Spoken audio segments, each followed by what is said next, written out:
This is going to be my breakdown of Chemistry Higher Paper 2 combined. I've already done Paper 1, so it's going to be pretty much the same structure as that one, talking through my thought process behind each of the questions, breaking it down. So if you've not seen the first video, I recommend you go and do that one first, but this one is going to be structured pretty much the same. First question. A student investigated the colours of brown ink using chromatography. As soon as I see that word, I'm thinking separating techniques. So like your filtration and all that stuff. Chromatography is the one where we use a solvent to separate a mixture based on the solubilities, so depending on how soluble they are. Okay, so figure 1 shows the apparatus used.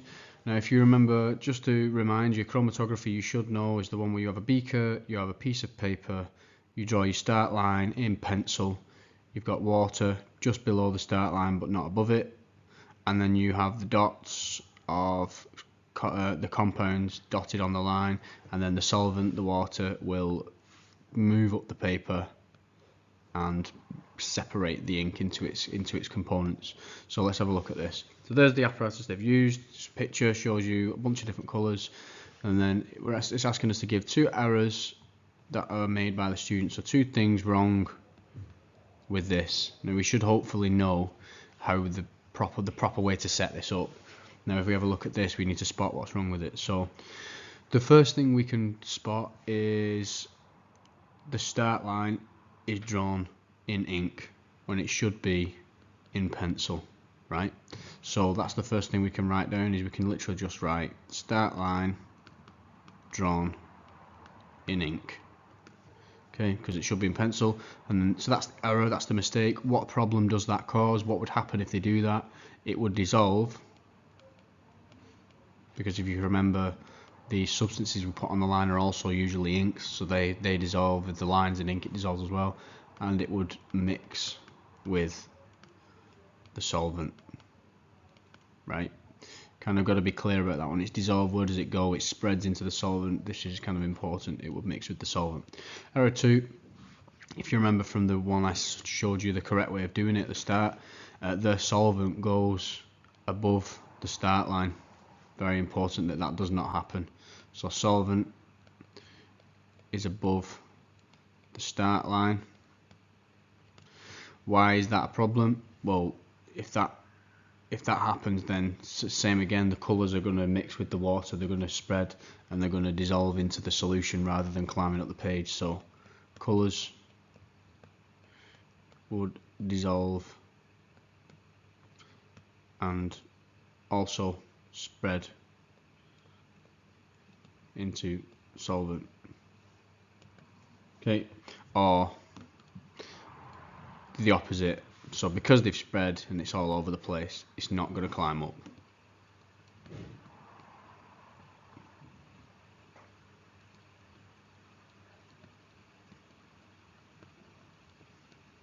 There you go. Next question.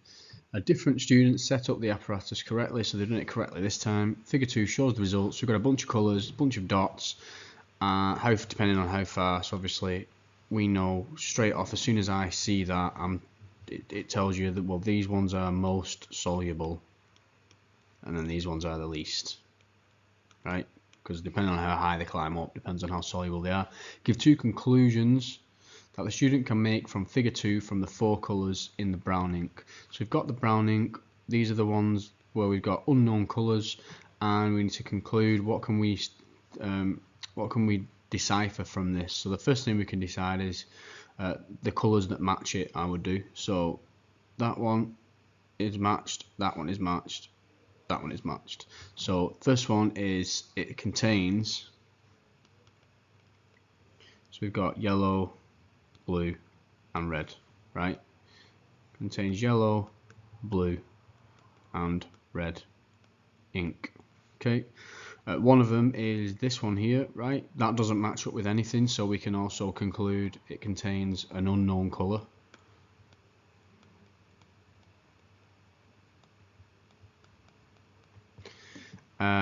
We could also say So that's 2 marks done already, but you could also say a bit extra. So which we could talk about which ones are most soluble. So blue is most soluble colour.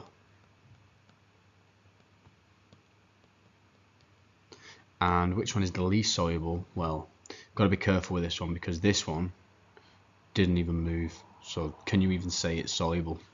So for this one, the least soluble one is actually red. Is least soluble.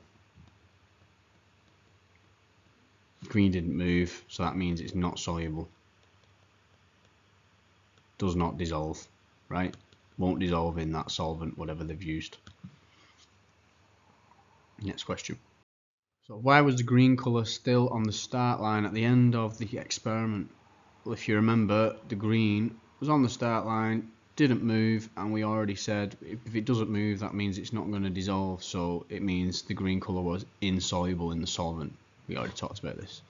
A student calculated the RF value of the colour to be 0.24.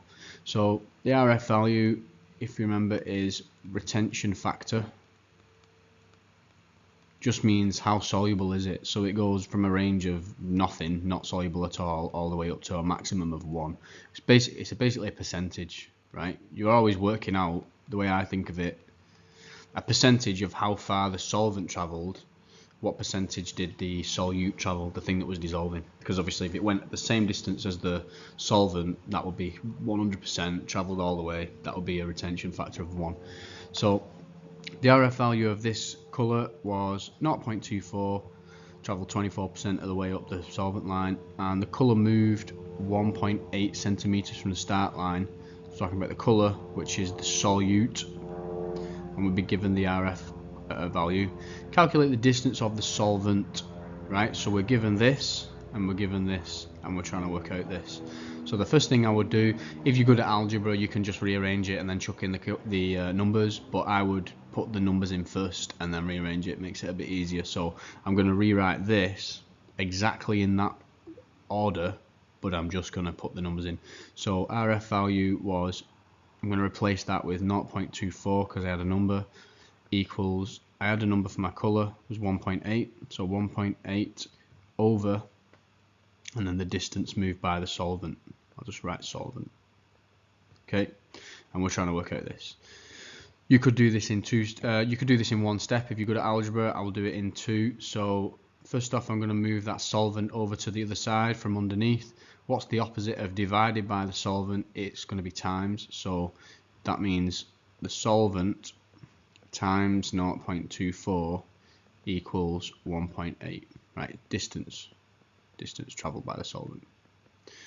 Then we rearrange. So what's the opposite of this? It's divide. So then I'll write it under here. The distance travelled by the solvent is 1.8 divided by 0.24, and you should have got 7.5, I believe. 7.5. Just checking. Yeah. Question 2. Water that is safe to drink is called potable water. Compare how easy potable water can be obtained from wastewater or groundwater. First word I spotted in that, very important, compare. Whenever you see compare questions, especially in science, we don't want a life story on it. We don't want a big long paragraph. The examiner is looking for you to make it as easy as possible for them to give you the marks. So you split it straight down the middle with a straight line like that. And you do one side, so whichever side you want to choose. I'm going to do groundwater on this side. And then you do wastewater on the other side. Okay, so we just do a T-table like that. The other thing that's very important, it's on about comparing. So you need comparative words, right? So you don't want things like easy, hard. You want things like easier / harder, more of this, less of that. Okay, comparative words, make sure you're using those. And the other important thing before I go through this as well is if you talk about for example, you know, how easy it is, or if you've got expensive or whatever that is, you know, always talk about the same thing on the same line. So you talk about it's easier for this, so therefore it must be harder on the other side. Do it on the same row to make it obvious. So for this one, to start off with, you're going to need to know your processes behind. You should know the process behind getting drinkable water from groundwater and drinkable water from wastewater. You should know the sequence. So for this one, the first thing is groundwater is actually easier to obtain because there's not as much involved, it's everywhere, right? So wastewater, therefore you do the opposite because we're doing a comparison, is harder to obtain, right? Whatever you say for one, you can say the opposite for the other most of the time.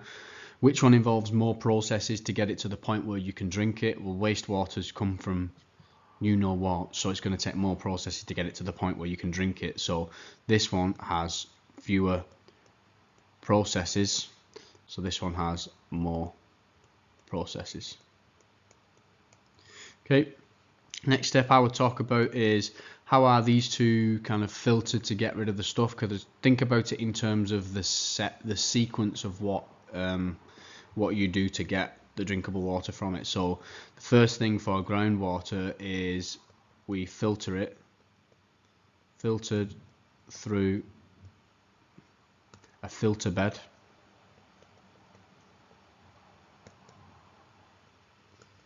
To remove solids.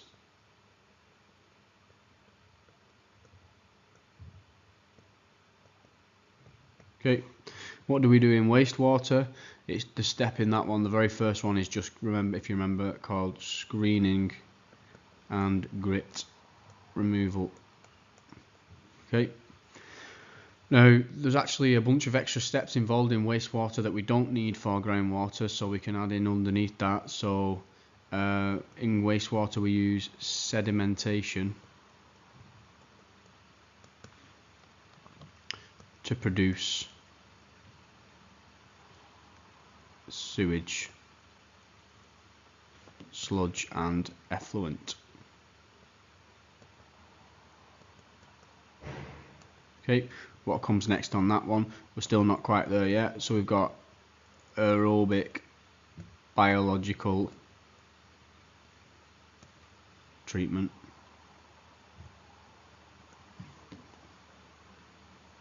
Okay, and that is to remove the solid waste from the effluent.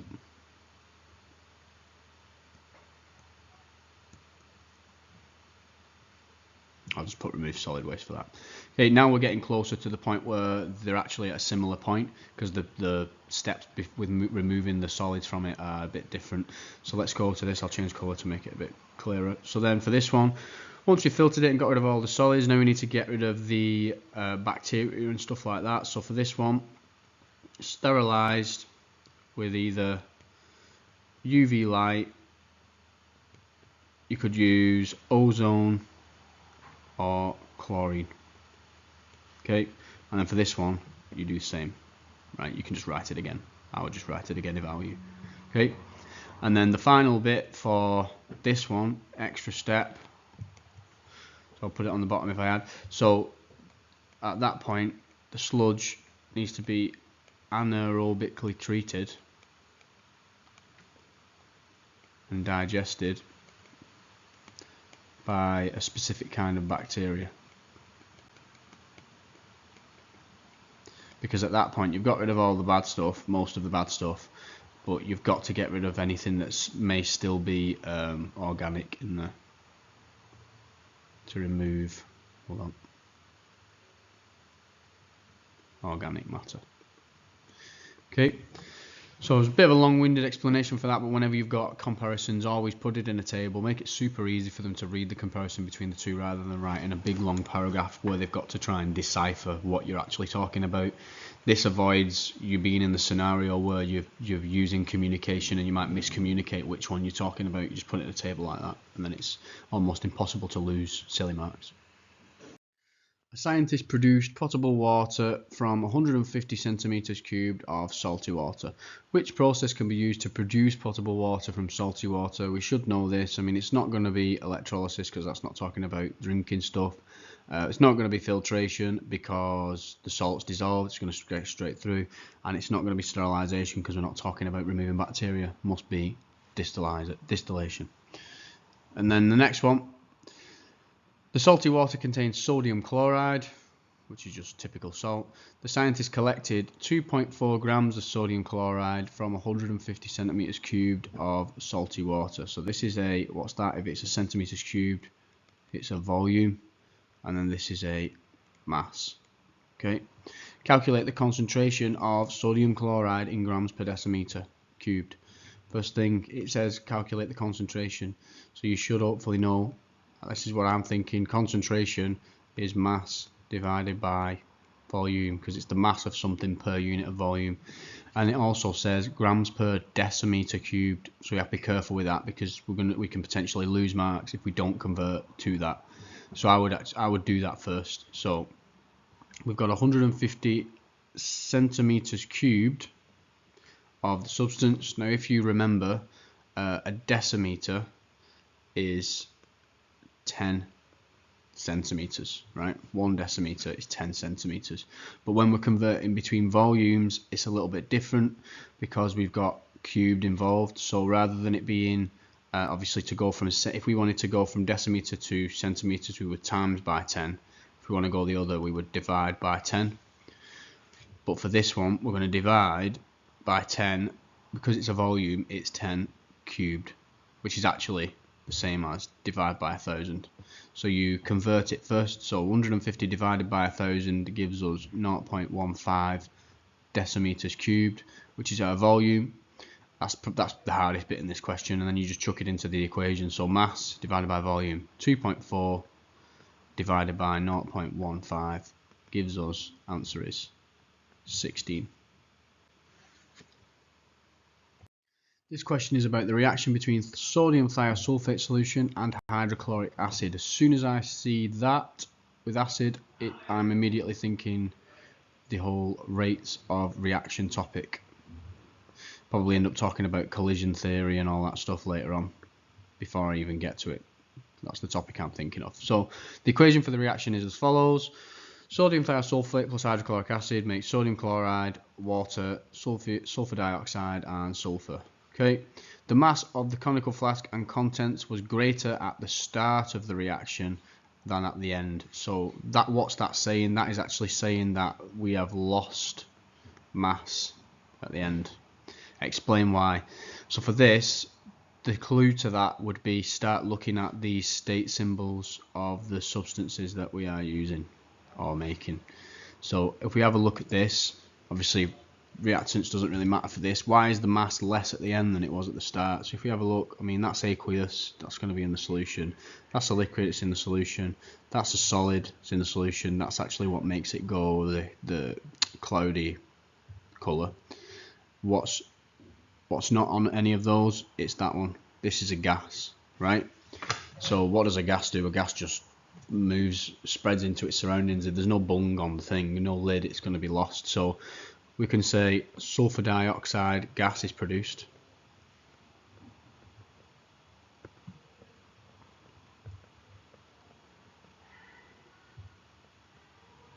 Okay, so therefore what would it do? It would escape the conical flask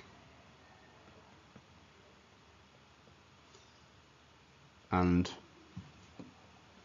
is lost to the surroundings.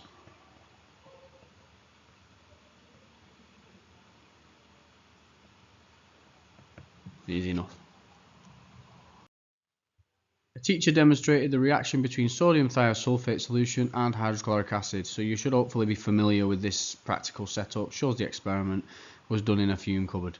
Sodium thiosulfate and hydrochloric acid. It's the one where you look at the cross, you wait for the cross to disappear, you time it, see how long it takes. This is the method used. Pour 50 centimeters cubed of sodium thiosulfate solution into the conical flask. Put the conical flask on the black cross on a piece of paper. Pour 10 centimeters of the acid in and start a timer. Stop the timer when the cross can no longer be seen. Repeat the experiment at different temperatures, right? So the question is, what type of variable is time in this reaction? You should hopefully remember your phrase, don't mess in class, right?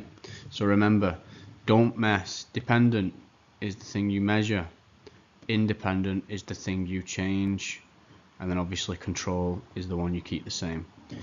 So we know for a fact, you don't really have to even think about this one, because what I would do is, I would look at this. Right, the first thing it says is we're doing it, the end, it says repeat it with different temperatures. If it's different each time, that must be the independent variable. So it's not going to be that one, right? I mean, if we look at the control, is it the same every time? Is the time that it takes for the cross to disappear the same every time? No, it's not. And that is also what we are trying to figure out, because we are doing rates, trying to figure out how fast the reaction happens, how long it takes. So the answer is dependent. Complete figure 4 graph. Plot the data from table 1 on figure 4. Here's your table. Temperature in degrees Celsius, time in seconds. So then it says you should plot the data from table 1 and you should draw a line of best fit. When you see this, this is telling you where the marks are going to come from. If it's out of 3 marks, chances are you'll only ever get 1 mark from line of best fit. So that means the plotting the data is potentially worth 2. So let's have a look at the scales on the axes first. So the first thing we need to figure out is what are the little jumps worth, the little squares. So if we look at 0 to 10, there are 5 little jumps from 0 to 10. That means each little jump is going to be increasing in 2s. And it's the same for the y-axis, because that's going up in 10s as well. So let's plot this graph. Anytime it's an odd number, think about it's going to be halfway between the little jumps. So 19, temperature 19 is going to be half a little square underneath 20 on the x-axis, and then 82 is easy enough. 82 is going to be 1 little square above 80. You've got to be precise with this, because the examiner can only give you plus or minus half a small square. If you're any more than that off, you don't get the mark and you're losing easy marks. If you're precise with this, it's just easy marks, don't lose them. So temperature 32, so that's going to be 1 square above 30 on the x-axis, and then the time is 48, so that is 1 little square under 50 on the y-axis. Next one, temperature 45, it's going to be smack bang between 40 and 50 on the x-axis, and it's going to be 1.5 squares above 40 on the y-axis, like that. Temperature 52, time 15, so 52 temperature is going to be 1 square above 50, and then the 15 is going to be smack bang between 10 and 20. So that's there. This is why we do this in pencil, because then if we mess it up, we can just rub it out as many times as we need to do it to get it right. 63, temperature is 1.5 squares above 60, and then 7 is going to be 1.5 squares under 10 on the y-axis. So that's there. And then the last one, 73, is 1.5 squares above 70 on the x-axis, and then 3 is 1.5 squares above 0. So there's your plots, done. Next thing we need to do is draw a line of best fit. Now the first thing is, we're in science, we're not in maths, so you can do curved lines, they don't all have to be straight. Another clue as to the fact that it's going to be curved as well is we are talking about rates of reaction, right? And the rate of a reaction is never the same all the way through, okay? So usually a hint that it's rates, sometimes it can be curved, and it's science. And if we look at them plots, they do kind of look like they're making a curve, apart from this one here, which doesn't really make sense to the rest, because I mean, if you look, we've increased the temperature by quite a bit, and then the time has not really gone down. So I'm going to ignore that one on my line of best fit. Now I'm going to do my best because I'm currently on a tablet, but you're on a piece of paper, so this should be pretty easy for you. You do it in pencil, you do it light, and you just kind of have a couple of goes going through it, and then you have a go, right? So you do a curve, go through the plots like that. Okay, carry on. So you want to try and do it in one swift line. I can't really do it on this tablet, but you just get like a, you might have done art before, you get like a curve motion, practice it a couple of times, dead light, and then go. And if you do it wrong, just rub it out. That's the beauty of you doing it in pencil, isn't it? Easy enough. A student investigated the effect of concentration of sodium thiosulfate on the time taken for the reaction at room temperature. Figure 5 shows the results with a tangent drawn at 0.4 moles per decimeter. That's our concentration at that point. So what we need to do is, we've already got the tangent drawn for us. Sometimes you're expected to do that yourself, so that's kind of them. X-axis is the concentration, time is seconds. Calculate the gradient of the slope of the tangent at 0.4 moles per decimeter. First thing I'm thinking when it says gradient, okay, you need to remember is the change in y divided by the change in the x-axis, right? So then what I would do is I would kind of turn this tangent into a little triangle. It's up to you where you want to use it. You can make a small triangle between 0.3 and 0.5. I would just use the full thing. So for that one, that is at 5 for the y-axis, and then if we draw along, let me just rub that out, draw it along, complete the triangle like that, right? So we work out the changes in the y-axis and the change in the x. So change in y is, it's gone from 5 up to 15, so the change is 10 seconds.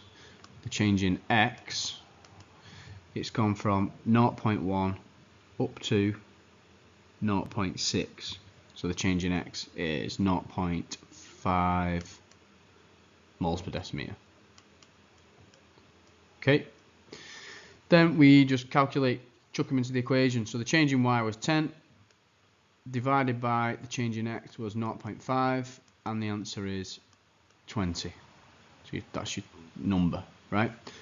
Now this bit's a little bit trickier because it's asking us to work out the units. So if we just put in the units first, so we have 10 seconds divided by 0.5 moles per decimeter cubed, right? What I would then do is get rid of the numbers. So seconds divided by moles per decimeter cubed. Yeah. You could also rewrite that as, because that line, when you, for example, when you've got meters per second, you did distance divided by time. It's a divide, isn't it? So we could also write it as seconds is divided by moles divided by decimeter cubed. Okay. What happens when you divide a divide? You end up with the opposite, so that would actually move up to the top. So then we would end up with second decimeters over moles. So then that's given your unit. You just kind of move that dash. So your unit would be second decimeter cubed per mole is your unit.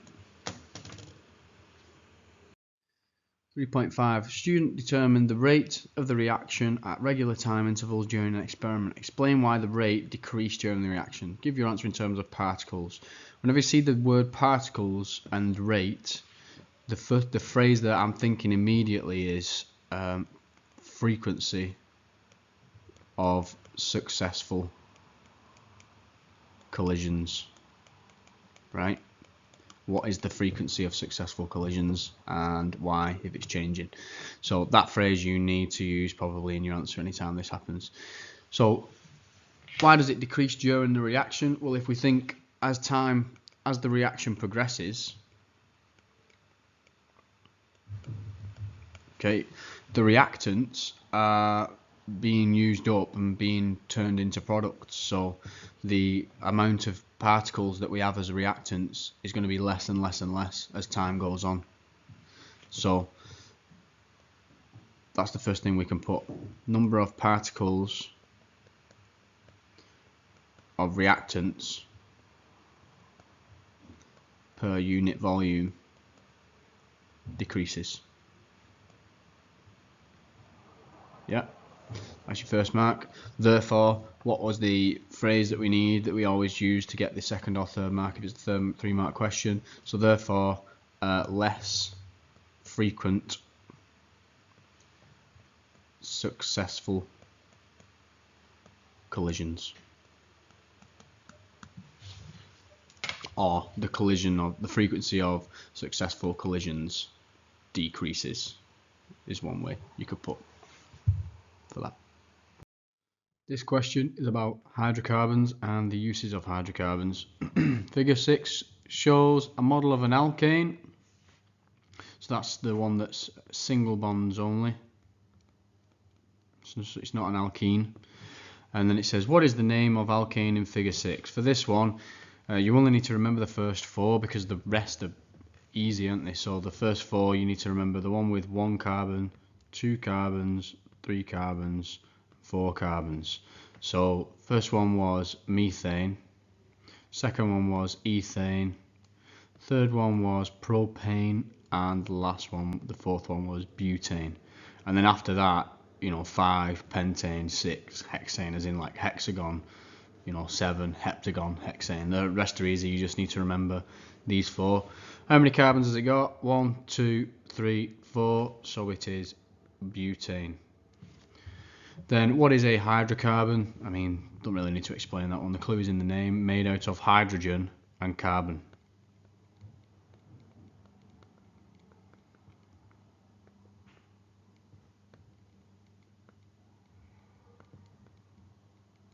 Sometimes you get an extra mark for saying only.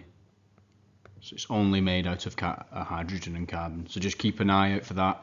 I would just put only anyway and get into the habit of saying it, because if it's 1 mark, it's not including that, but if it's 2, you can get an extra mark for saying that. Large hydrocarbon molecules are cracked. As soon as I see that word, I'm thinking cracked means when we're talking about we have a large chained alkane, so the large ones that are not so useful, and then we crack it into a smaller chained alkane, and usually we'll get alkenes. Okay, so we've got when C11H24 is cracked, 3 products are formed. Complete the equation for the reaction. So it's a bit trickier this one because there are 3 products, so that means we're going to end up with a number of possible answers that we could put for this. So the first thing we've got this alkane, and we know that we're going to make this alkene, and then we're going to make 2 of something and 1 of something else. First thing I would do is figure out how many carbons and hydrogens have I got left to play with to see what the products might be. So I would subtract this C5H10 from that starting reactant to figure out how many have I got. So 11 take 5 is 6, so 6 carbons, and 24 take 10 is 14. So we've got this many carbons and this many hydrogens to play with. Then it's a case of you've got to do trial and error to try and figure out a combination that would add up to 6 carbons and 14 hydrogens. So the first thing is, we know because we've got 2 of this reactant coming out, there are certain numbers that we definitely can't use, right? We can't use C4H something because that's too many carbons, because you're going to end up with 8. You don't have that many.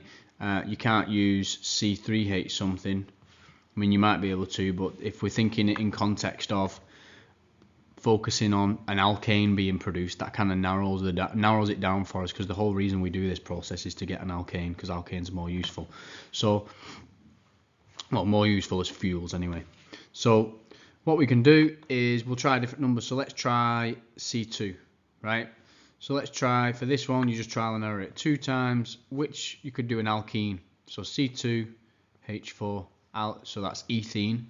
If we've got 2 of those, right, if we put that there, C2H4, how many carbons would that total? That would be a total of 4 carbons and 8 hydrogens, right? What does that leave us with from this that we started with? That means we've got 2 carbons and we've got 6 hydrogens left. Is this a possible molecule that can work? Yeah, that's ethane, so we can do That one works. You could also try it, what if it had 2 times this? So what if we had 2 C2H6, so 2 times ethane?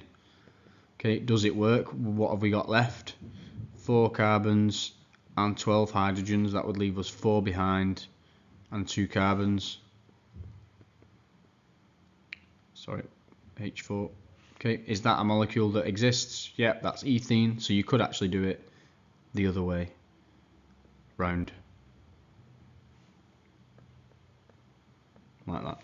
It's just a case of trial and error. Just know that it's got to add up to whatever's left over, which was this, and then see what combinations of alkenes and alkanes you can use to get to that point. Next one, explain why one of the products of cracking is in high demand. So when we're talking about that, it's asking you to specify one of the products that you've mentioned is in high demand, right? Which usually, if it's in high demand, means it's more useful. So you pick one. So if we talked about this one is an alkane, short chain alkane. So short chain alkanes are very useful for fuels, so we can focus on that one. So shorter chained alkanes, and we got to specify. So that's C2H6 is, why is it more useful as a fuel? It is because it's more flammable, so more useful as a fuel. We could also look at this one, ethene. If you remember, you can actually take alkenes and you can make them into polymers, so we could end up with polyethene. So C2H4 can be used as a polymer. Well, we'll clarify, to make a polymer. Okay, why? Because, so this is where your second mark comes in, because they're more reactive than alkanes.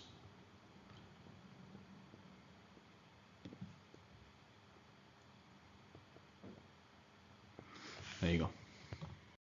So window frames can be manufactured from wood or from plastic. And then table 2 shows data for a life cycle assessment, for a wooden window frame in comparison to a plastic. So life cycle assessment is all of the resources and energy and effort that goes into making it, maintaining it, and disposing of the waste that it causes. So there's a comparison between the two in the table. Both window frames are the same size. So we've got it talking about these things. Evaluate the sustainability of wooden and plastic window frames. Keyword here is evaluate, so that's talking about what are the pros, what are the cons, and you should include environmental and economic factors in your answer. So that's telling us that to get the full answer, we need to link that, what we are saying in our comparison, to our scientific knowledge, linking it to the environment, linking it to the economy. So we compare the two. So let's start off. We'll focus on plastic for the majority of this, but it doesn't matter which way around. If you do the converse, it's the same thing. So the first thing we can say, let's look at the first one. So we can say plastic. So if we look, wood uses 5.37 kilograms of hydrocarbons for the production, and plastic uses 8.23. So we can first off say plastic uses more hydrocarbons in production. So that's our random blanket statement, and then link it to what you've been learning about in science. What is a hydrocarbon? Hydrocarbon is a non-renewable, it's from non-renewable crude oil, isn't it? So that's going to factor into our evaluation.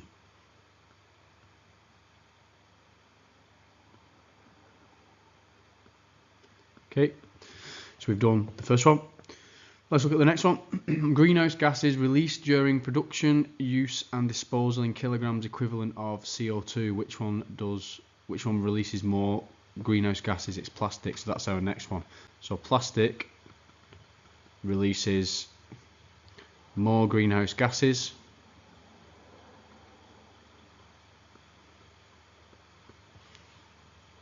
During production, use and disposal, we can just say greenhouse gases, link it to our general knowledge in science, which contributes to global warming. So you see the pattern. I'm just saying a what from the table, dead simple, and then just linking it to what you've been learning about in science. Next one, oxides of nitrogen and sulfur dioxide are produced in arbitrary units. Which one produces more? So we can say plastic produces more nitrogen oxides and sulfur dioxide. Plastic produces more oxides of nitrogen and sulfur dioxide. Okay, linking to that, we can say link it to something to do with science. So sulfur dioxide causes acid rain, and then we've got oxides of nitrogen give you respiratory problems, and they will also contribute to acid rain.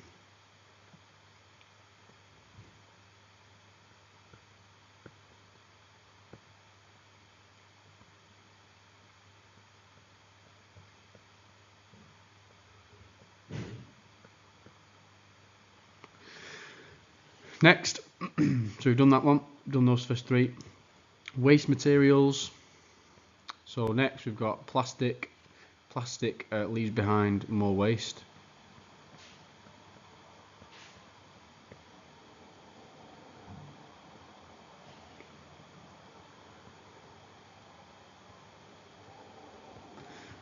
Where does that link to when we're talking about waste? Where does it get stored? All of the waste gets stored in landfills.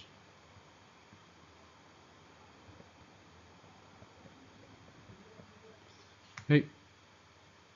Next. Then we've got, so we've done that one. Total energy consumption in production, use and disposal in millijoules.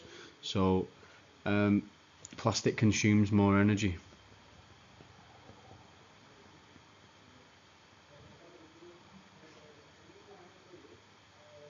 Energy for production, use and disposal. Don't really need to say anything to link to that one. Done. And then the last one, lifetime cost to the customer to buy and maintain. So the wood will stay on the focus of plastic. So plastic is cheaper to maintain and for customers to buy.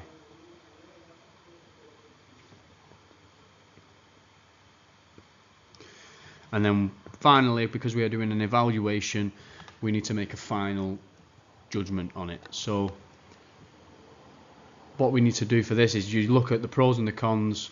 All of the cons are towards plastic for every single one except the cost. So we can say overall wooden window frames are better. Okay. You can even mention that the wooden window frames are not that much more expensive than the plastic window frames, and if we're thinking about in the long run all of the different environmental effects that are negative in use of plastics, the only thing that's actually putting it in the favour of plastics is the cost being cheaper, but everything else points towards wood. So you have to give a valid judgment at the end, is how you get your 6th mark based on what you've said.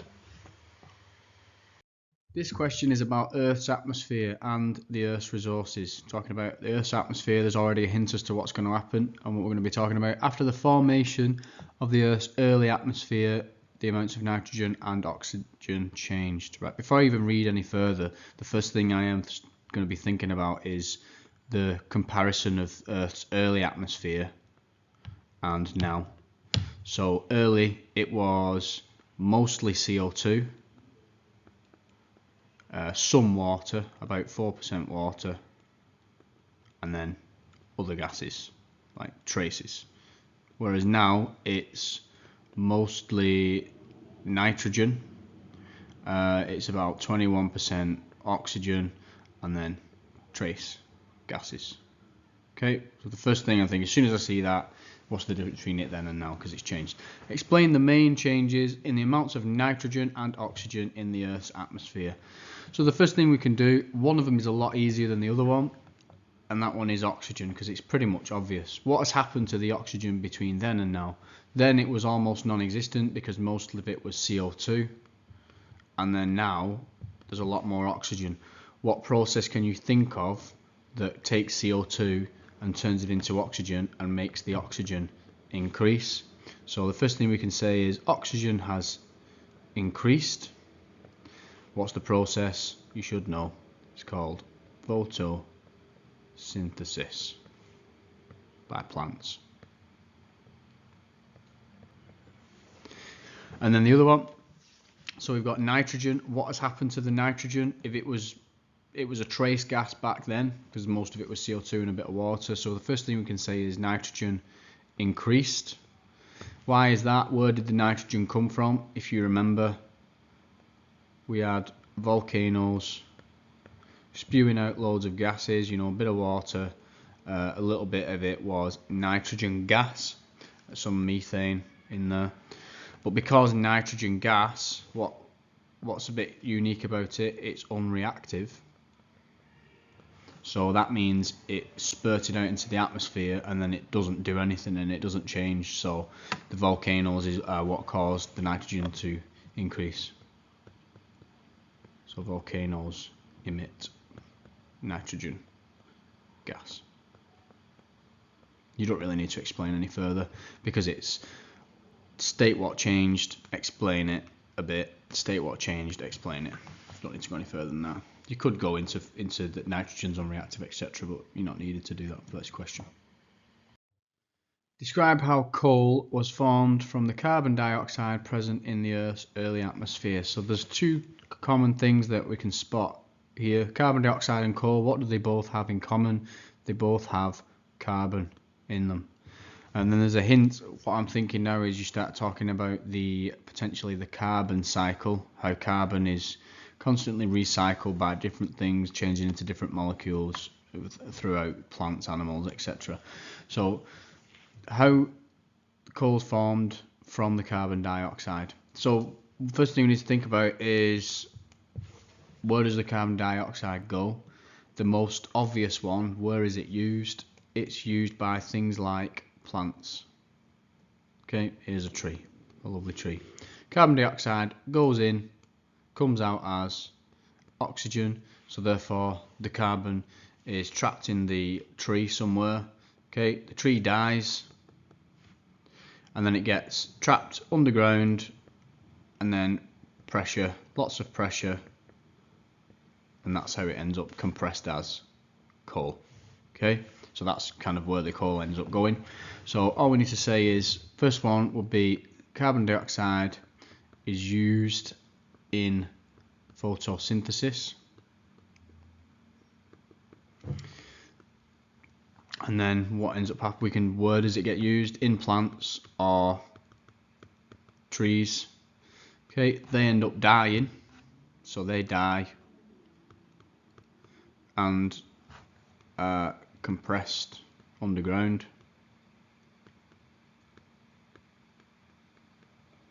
And then how long does that take to happen? This happens over millions of years. That's 4 marks. Next one, the combustion of 1 kilogram of coal produces more carbon dioxide than the combustion of 1 kilogram of natural gas. So the first thing to think about for that one is, what is coal? Coal is just pure carbon, isn't it? It's just carbon compressed together. What is natural gas? Natural gas is a mixture of alkanes. what's an alkane as an example? An alkane will be C4H10, right? Carbons and hydrogens. Which one has got more carbon in it? This one, coal. So the reason why it ends up producing more carbon dioxide is coal has a higher proportion of carbon. There's more carbon in coal than there is in natural gases.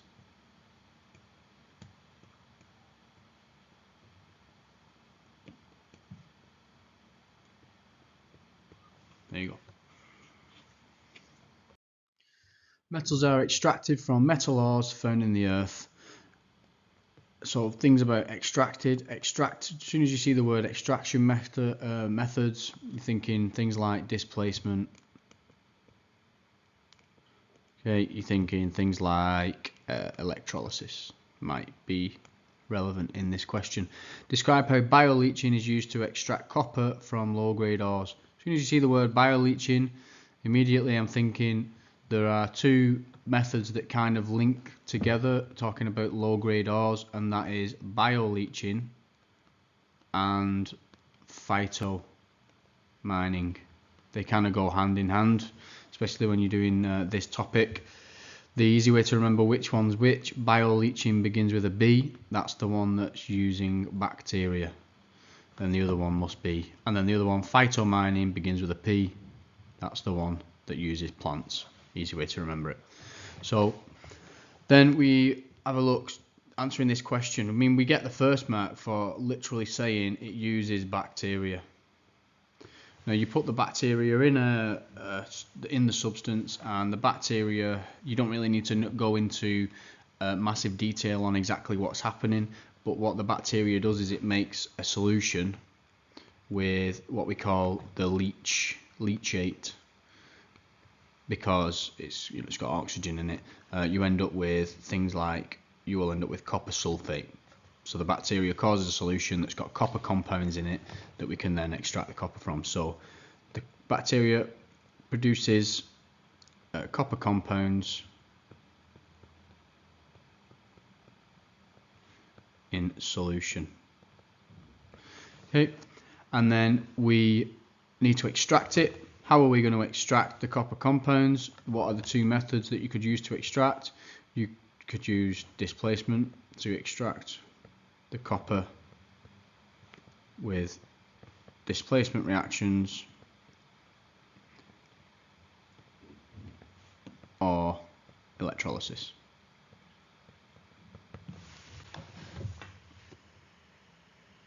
Phytomining uses plants to extract nickel from low-grade ores. So that's one of the methods. You've got phytomining and bioleaching. One little tip for exams is, like we said before, we do B for bioleaching, P for phytomining. Sometimes they will actually unknowingly reveal information to previous questions with the following question. So sometimes if you're not sure of something, it's always good to read in the following questions, especially if it's question 5 point whatever.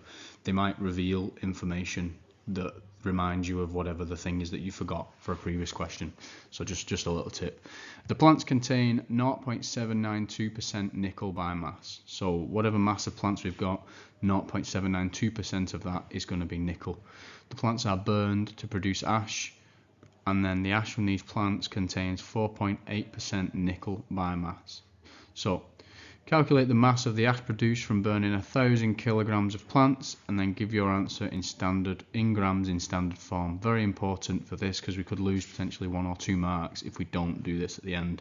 Just like you get those significant figure questions or decimal places, be very careful, read the question carefully. So the first thing we need to figure out for this is how much nickel is in this, right? In 1,000 grams of plants. So the first thing we need to figure out is what is 0.792% of 1,000 kilograms. The way I would do that, there's a number of ways to do this. You can do the whole divide by the number and then times by 100. You can do, what I always do is I will always turn it into a decimal place and then times it by that, because it makes it a lot easier. So first thing is, if we remember, 0.01 is the same as 1%. right? If we times it by 0.01, that would give us 1% of whatever it is. So 0.792 would be 0.00792. That is 0.792%. So if we times it by that number, it would give us 0.792%. So the first thing I'm going to do is do 1,000 times 0.00792. It's going to give me 7.92 kilograms. That tells us that in 1,000 kilograms of plant, there is 7.92 kilograms of nickel in 1,000 kilograms of plants. Then we need to figure out how much ash we've actually got. So we know that there's this much nickel in the ash, and we know that 4.8% of the mass of whatever the ash takes up is going to be this number. So that basically means 4.8% of something is going to give us 7.92. So we need to figure out the unknown value. So the way I would do that is same again, turn 4.8 into a percentage, which is 0.048 is the same as 4.8%.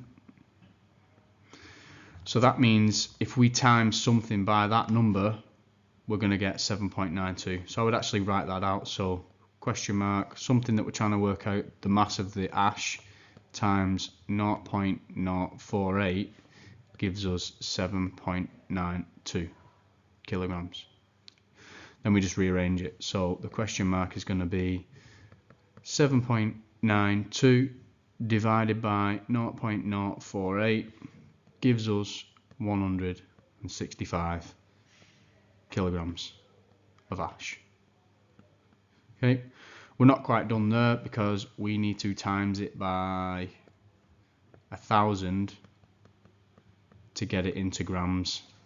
So that's going to be 165,000 grams of ash, and then we need to turn it into standard form. The way I would do that is imagine very end of the number, the decimal point will be there. I'll do it in a different colour, so it'll be there. And then we just count how many places we need to move it. So 1, 2, 3, 4, 5.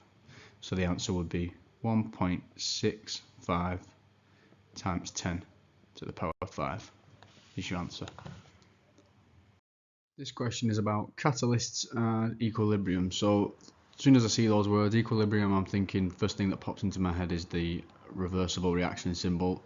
Catalysts, what do catalysts do? We're talking about rates, we're talking about speeding up reactions.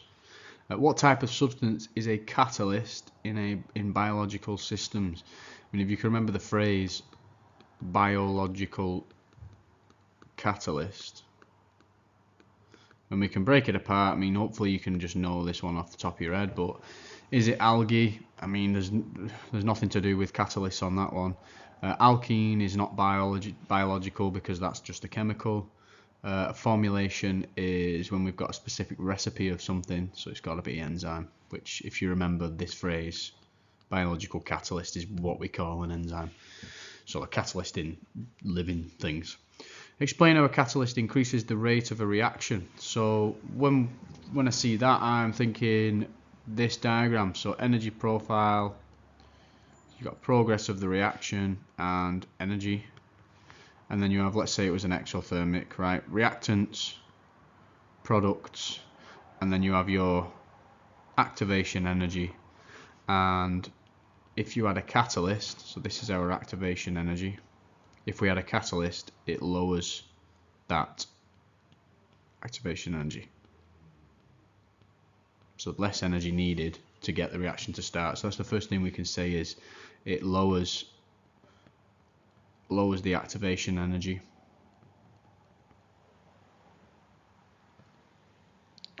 And your second mark, because you need two things, if you remember, is by providing an alternative pathway.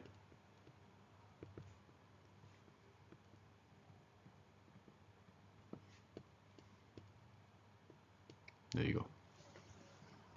Reversible reaction for production of ammonia is as follows. That's your symbol for reversible reaction. What can scientists predict using Le Chatelier's principle? So we're talking about this one, we're talking about equilibrium first and foremost. Okay, so the first thing that pops into my head is same rate forwards and backwards, right? Same rate of reaction.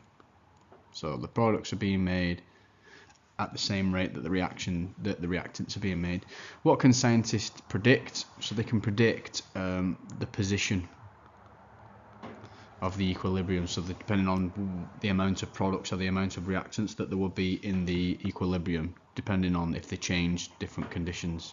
So we can put position of the equilibrium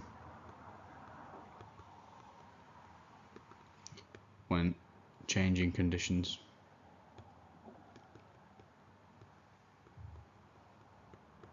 Okay. Describe how a reversible chemical reaction is able to reach equilibrium. Well, if you remember, the first thing we know is when we see the word equilibrium, that means that the forward rate of reaction and the reverse rate of the reaction is exactly the same. So rate of reaction is the same forwards and backwards.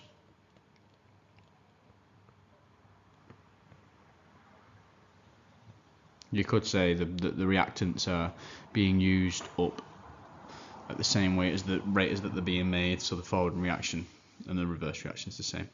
And then the reason we can do that is this will only work if we have a closed system, won't it? So if we had a conical flask and we didn't have a bung at the top holding everything in, then you would lose gas, and then eventually you would get to a point where, I mean, that looks a bit like a volcano, but you get the idea. You would end up losing gas and losing reactants or products to the point where you would lose the equilibrium. So you've got to say in a closed system, which just means you could have also put when apparatus or equipment prevents the loss of products or reactants.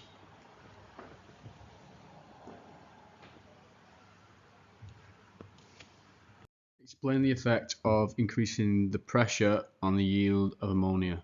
So we're still talking about equilibrium, so I'm just going to write the symbol equation at the top. So 1 mole of nitrogen and 3 moles of hydrogen, reversible reaction, gives us 2 moles of ammonia, and they're all gas. So for this one, first thing is we're increasing the pressure. Very important keyword for that is pressure. We are talking about moles, so the number of molecules of each of the thing. That's what we're affecting that's what we're focusing on, deciding on where the equilibrium position is if it says pressure. Now, if you remember when we were talking about equilibrium reaction, so as a reminder, the kind of reaction that has the forward reaction happening at the same time and at the same rate. And if you remember, it's like an angry teenager, so whatever you do to it, it will always do the opposite of what you are doing. So you look at when a change is happening in conditions, which direction of the reaction does that favor, then the equilibrium will make it do the exact opposite. So if we increase the pressure, for that one we need to look at which side of this equation has more moles on it, and it is this side, the left side. So we can say what's going to happen is it favors the reverse reaction, so the equilibrium is going to do the exact opposite. So the first thing we can say is there are more moles of reactants. Okay. I would always get into the habit of saying where the equilibrium position is. Unfortunately for this question, you don't actually get a mark for saying that, but sometimes you do. So I would say where the equilibrium position is going to move to. If it is favouring the reverse reaction, then the equilibrium is going to do the exact opposite. So the equilibrium position will move to the right.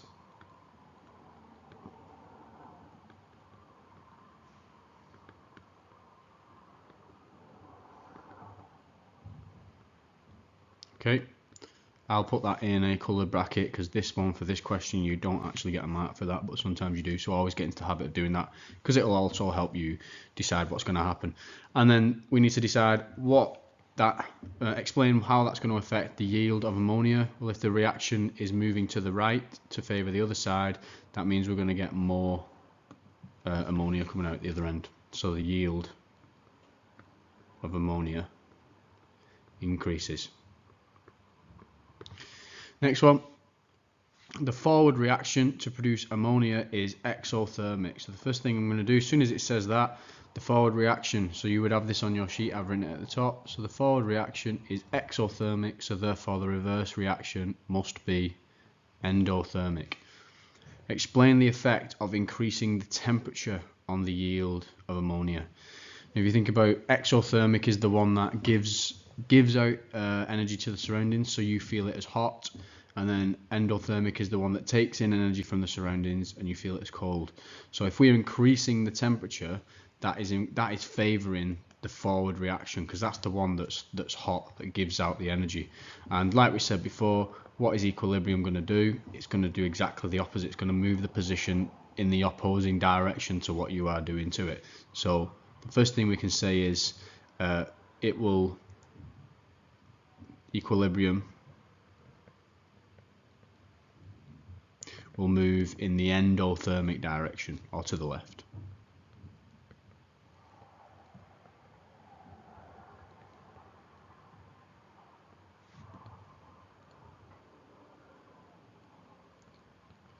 Okay, or we can just say to the left. And then that's our first mark. Then we need to decide what's that going to do to our yield of ammonia. If it's moving away, so it's moving to the opposite side of ammonia, it's going away from the ammonia, so you think of it as the yield is going to decrease.